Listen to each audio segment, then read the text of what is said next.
Humans and most animals have a predictable amount of appendages: two arms, two legs, so on and so forth. However, some animals decided to spend every upgrade point on one specific body part.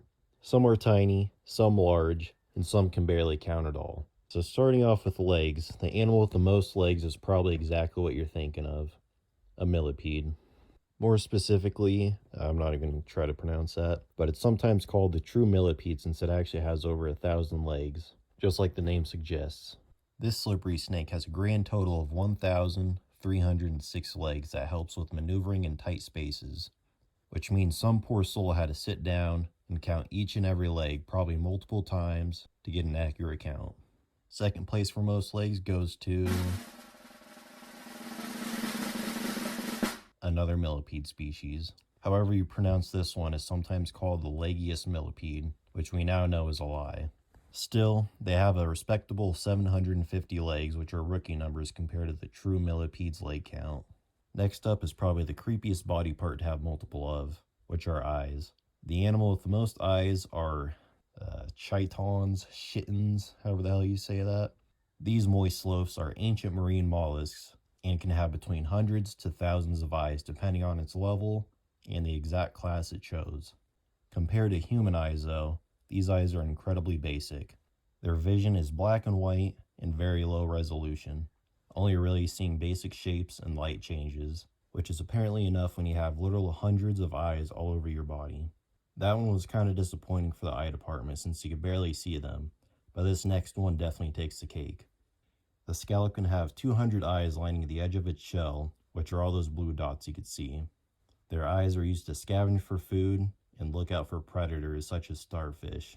Having so many eyes gives them a panoramic view of their surroundings since they can't really turn a neck they don't have. Not only that, the eyes on these guys make them look pretty creepy once you know where they are.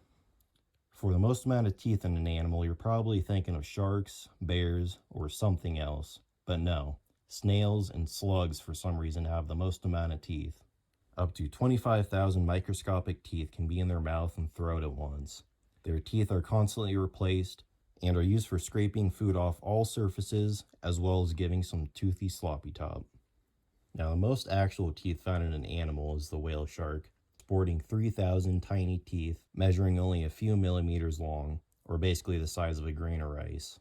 The chompers on this guy are arranged in hundreds of rows ready for use. Since these are filter feeders though, teeth are mostly irrelevant, but it is believed they are left over from evolution or are used as a soft abrasive grinder for eating. Last one for today's video is arms. The most arms seen in a species isn't a squid or octopus. It's actually some types of starfish, more specifically the Antarctic sun starfish, which is kind of a mouthful of a name. But the average 5 arms for a regular starfish just wasn't good enough. So this guy has a total of 40 to 50 arms depending on its age. The need for so many is because the arms float up and grab krill and other small fish that just so happen to pass by. Another one that has multiple arms is a chambered nautilus.